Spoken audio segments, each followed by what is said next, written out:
এই পৃথিবীতে সব যুদ্ধ দেখা যায় না, কিছু যুদ্ধ হয় নীরবে, নিজের ভেতরে।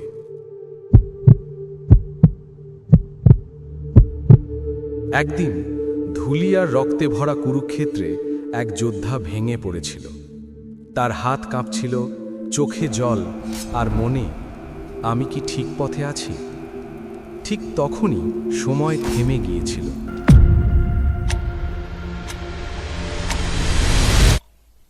কারণ যিনি কথা বলেছিলেন তিনি শুধু সারথি ছিলেন না, তিনি ছিলেন অনন্ত সত্যের কণ্ঠ, শ্রীকৃষ্ণ।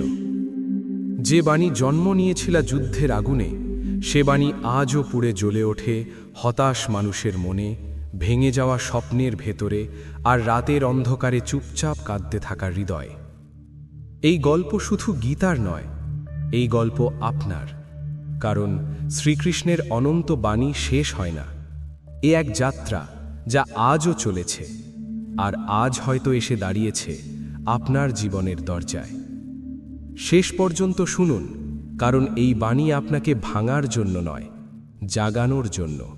যুগ বদলেছে, রাজ্য নেই, রথ নেই, তীর ধনুক নেই, কিন্তু ভয় আছে, দুঃখ আছে, হিংসা আছে, ব্যর্থতা আছে।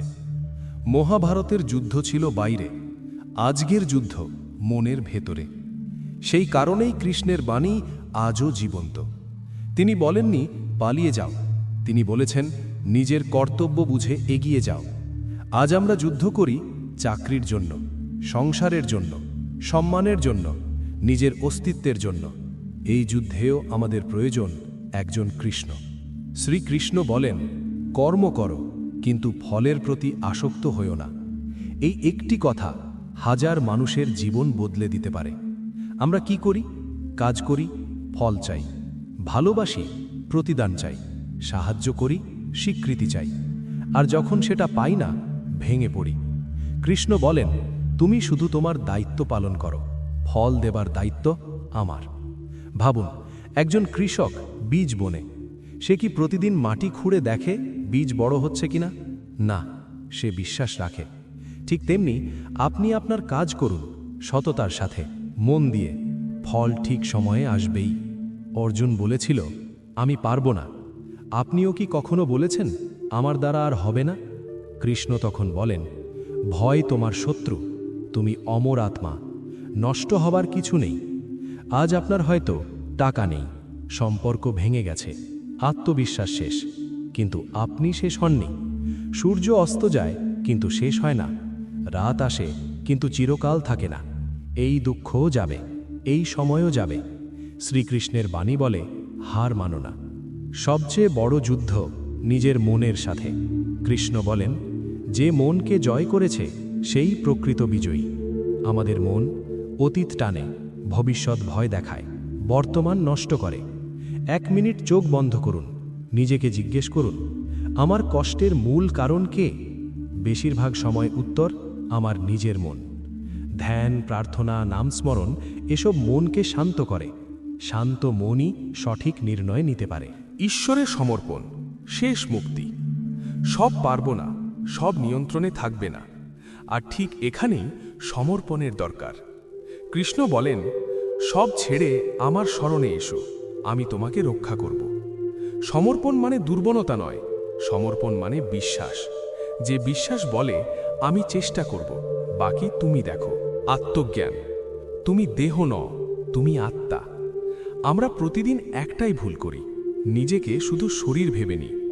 এই দেহের রূপ বদলায়, এই দেহ ক্লান্ত হয়, এই দেহ ব্যথা পায়, আর আমরা ভাবি আমি শেষ হয়ে যাচ্ছি।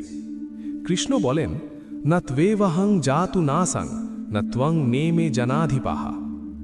আমি কখনো ছিলাম না এমন নয়, তুমিও কখনো ছিলে না এমন নয়। তুমি দেহ নও, তুমি সেই চেতনা যা দেহের ভিতর বসে সব দেখছে। দেহ বুড়ো হয়, আত্মা নয়। দেহ ভেঙে যায়, আত্মা নয়। এই উপলব্ধি এলে ভয় আপনা আপনি কমে যায়। কারণ যে নষ্ট হয় না, সে কাকে ভয় পাবে? আজ যদি কেউ তোমাকে অপমান করে, আজ যদি জীবন তোমাকে হারায়, মনে রেখো, ওটা দেহের অভিজ্ঞতা, আত্মার নয়। নিজেকে ছোট ভাবা বন্ধ করো। তুমি সাধারণ নও, তুমি ঈশ্বরের অংশ, একা থাকার শক্তি, ভিড়ের প্রয়োজন নেই। আজ আমরা একা থাকতে ভয় পাই, ফোন খুলে দেখি কেউ মেসেজ দিল কিনা, কারণ আমরা নিজের সঙ্গেই থাকতে শিখিনি। কৃষ্ণ বলেন, উদ্ধারেত আত্মানাং আত্মানাং, নিজেই নিজের উদ্ধার করো। সবাই পাশে থাকবে এটা জীবনের নিয়ম নয়। অর্জুনের পাশে হাজার সেনা ছিল, তবুও সে ভেঙে পড়েছিল। আর কৃষ্ণ, তিনি শুধু পাশে বসেছিলেন। একজন মানুষ যদি নিজের ভেতরে কৃষ্ণকে জাগাতে পারে, সে আর একা থাকে না। একাকিত্ব শাস্তি নয়, এটা আত্মপরিচয়ের সুযোগ।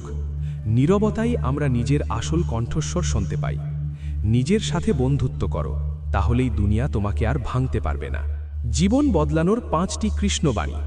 এখন শুনুন আজকের জীবনে প্রয়োগ করার মতো 5টি অমর বাণী। সব কিছু তোমার নিয়ন্ত্রণে নেই, আর সেটাই স্বাভাবিক। যা গেছে তা তোমার ছিল না, যা থাকবে তা তোমার জন্যেই থাকবে। অন্যের মতামত তোমার মূল্য ঠিক করে না, তোমার কর্মই করে। দুঃখ তোমাকে ভাঙতে আসেনি, তোমাকে গড়তে এসেছে। ঈশ্বর দেরি করেন, কিন্তু অবহেলা করেন না। এই 5টা কথা যদি হৃদয়ে বসাতে পারো, জীবন হালকা হয়ে যাবে। আজ যদি কৃষ্ণ সামনে বসে থাকতেন, একবার কল্পনা করুন, আপনার সামনে বসে আছেন শ্রীকৃষ্ণ। আপনি বলছেন, আমি ক্লান্ত, আমি আর পারছি না। কৃষ্ণ মুচকি হেসে বলতেন, আমি তো দেখছি তুমি এখনো দাঁড়িয়ে আছো। তিনি বলতেন, যে ভেঙে পড়ে সে অভিযোগ করে, আর যে শক্ত সে নীরবে লড়ে। আপনার চোখের জল কৃষ্ণ দেখছেন, আপনার নীরব যুদ্ধ তিনি জানেন। আপনি একা নন, কখনোই ছিলেন না। কষ্ট কেন আসে? শাস্তি নয়, শিক্ষা। আমরা প্রায়ই প্রশ্ন করি, আমার সাথেই কেন? আমি তো কারোর ক্ষতি করিনি। কৃষ্ণ বলেন, দুঃখ কখনো শাস্তি হয়ে আসে না, দুঃখ আসে শিক্ষক হয়ে। যদি দুঃখ না আসতো, আমরা কখনো থামতাম না, নিজের ভুল দেখতাম না, নিজেকে চিনতাম না। সোনাকে আগুনে না পোড়ালে তার বিশুদ্ধতা বোঝা যায় না। ঠিক তেমনি মানুষ কষ্টে না পড়লে তার শক্তি বেরোয় না। আজ যে কষ্টটা তোমাকে ভেঙে দিচ্ছে বলে মনে হচ্ছে, সেটাই একদিন তোমাকে গড়ে তুলবে। কৃষ্ণ বলেন, যুদ্ধ এড়িয়ে গেলে শান্তি আসে না, যুদ্ধ বুঝে নিলে মুক্তি আসে। ক্ষমা, নিজেকে হালকা করার পথ। আমরা ভাবি ক্ষমা মানে অন্যকে জিতে যেতে দেওয়া, কিন্তু কৃষ্ণের দর্শন আলাদা। ক্ষমা মানে নিজের বুকের বোঝা নামিয়ে রাখা। যাকে তুমি ঘৃণা করছো, সে হয়তো সুখে আছে, কিন্তু আগুনটা জ্বলছে তোমার ভেতরে। কৃষ্ণ বলেন, যে ক্ষমা করতে পারে সেই সত্যিকারের শক্তিশালী।